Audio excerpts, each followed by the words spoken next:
Hi there, welcome to URBINARY, the podcast cataloging the everyday and extraordinary in the city.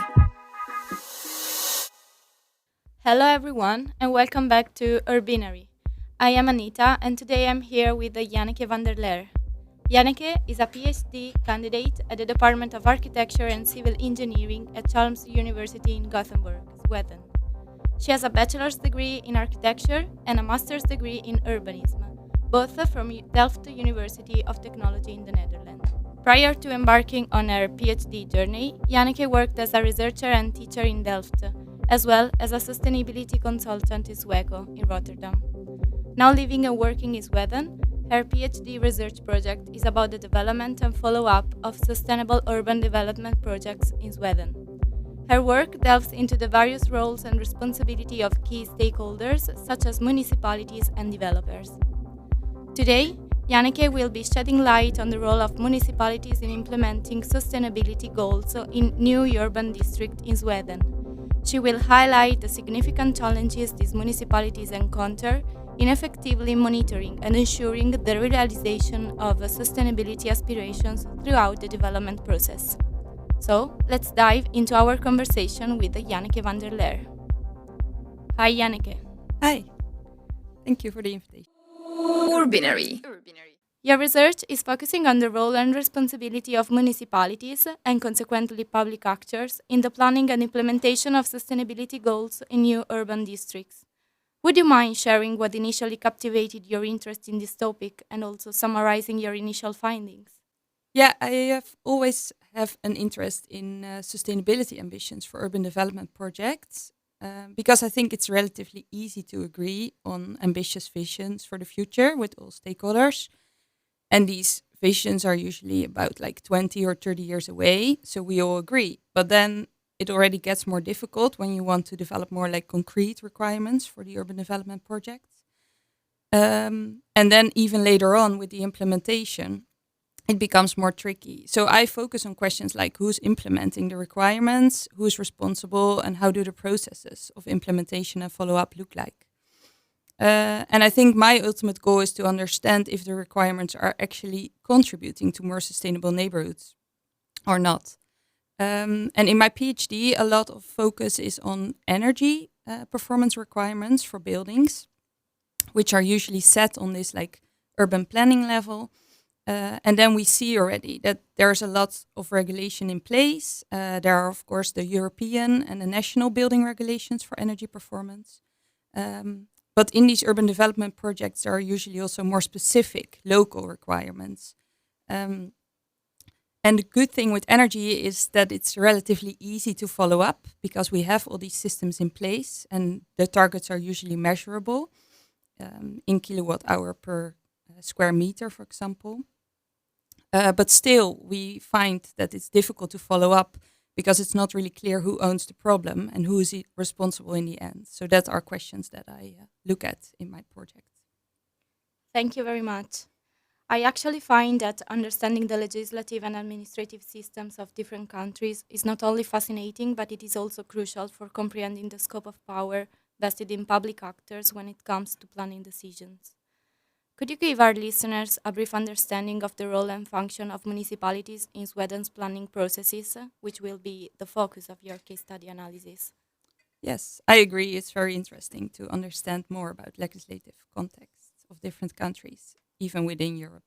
The Swedish municipalities have a long tradition in initiating this more sustainable urban districts, and that might have to do with like how the planning is organized in Sweden.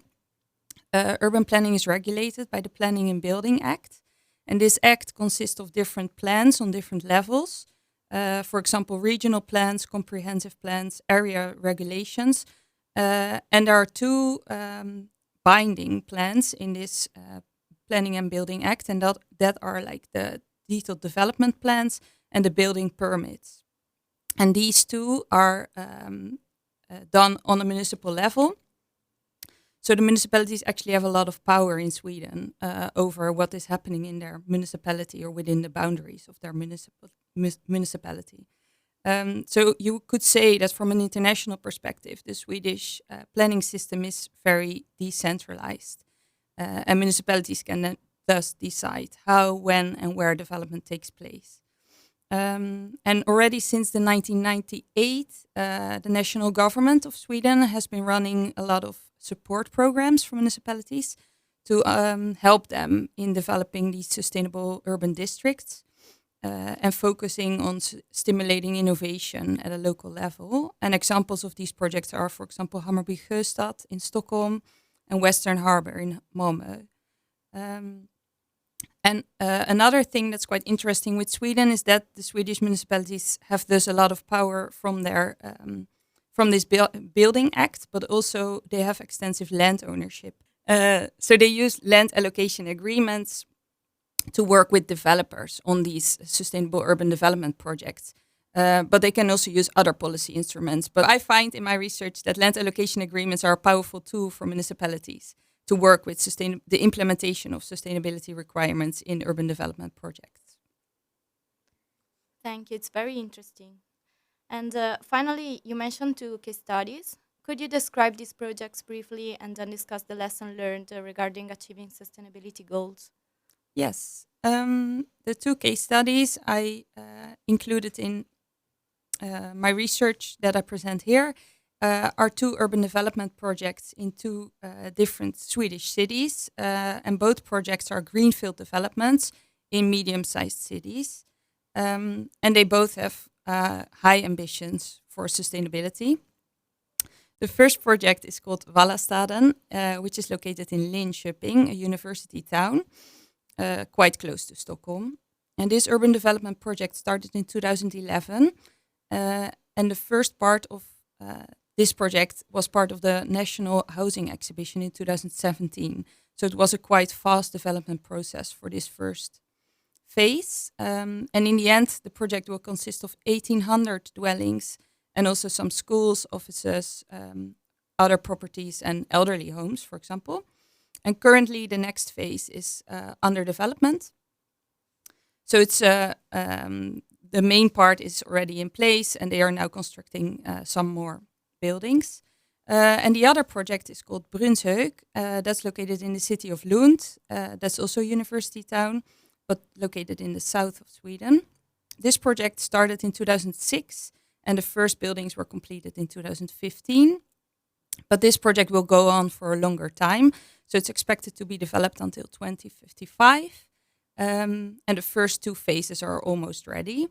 And this project is also a bit larger. It will consist of 6,000 dwellings, but also offices, research facilities, and other functions. And as said before, both projects have quite high sustainability ambitions for the district. So they say, for example, we want to minimize the climate impact of these development projects through, for example, the generation of sustainable energy and the development of low energy buildings or even passive houses. Or they would like to become the leader in realizing the latest innovations in energy, environmental technology, and sustainable urban development, and to develop a resource-efficient district. So the projects are really seen as contributing to the municipality's goals for like the longer term. Both projects have ambition documents from the beginning, where all these ambitions and also more specific requirements are stated. And they kind of function as a framework for the development of both projects. But what we see is that the municipalities are struggling a bit with this ambition documents because they have to hold for a long time. So they formulate at the beginning quite ambitious goals and visions and more specific requirements, but then they kind of encounter later on that these more specific requirements, for example, are outdated because there are new regulations in place or there are new innovations that come up. So I think a lesson learned is also to maybe keep these ambition documents more open and state some more wider visions and then define the more specific requirements along the way. Because of these long processes. And then, as I said before, another important tool that they use is land allocation competitions, where they have specific demands for the developers who are building the projects in the neighborhoods. And both municipalities use different ways of land allocation competitions.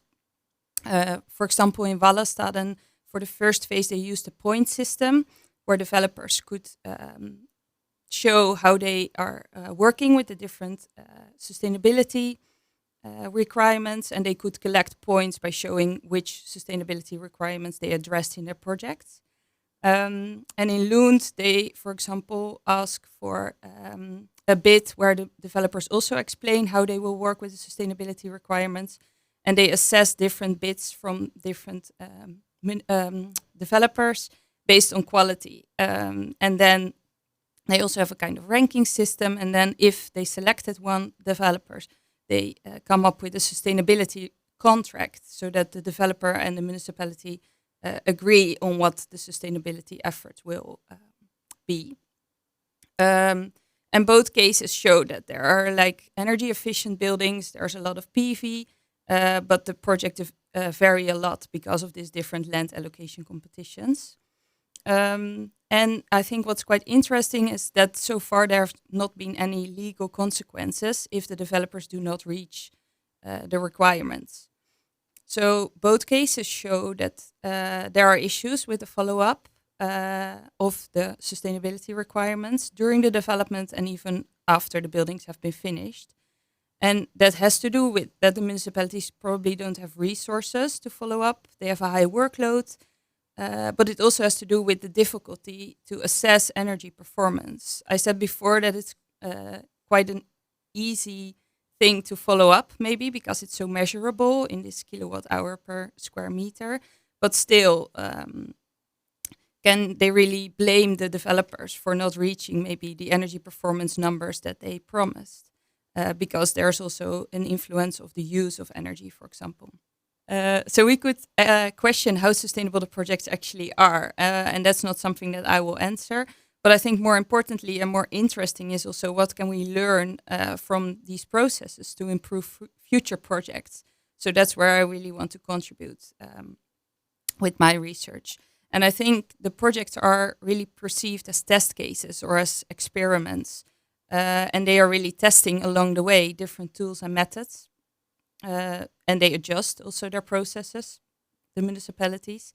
So I think it would be very interesting to understand what they changed and why, and what the results are of these changes. But currently, I would say there's a kind of lack of a structural follow-up and learning. So that's really something that I would like to contribute with. Urbinary. Thank you very much.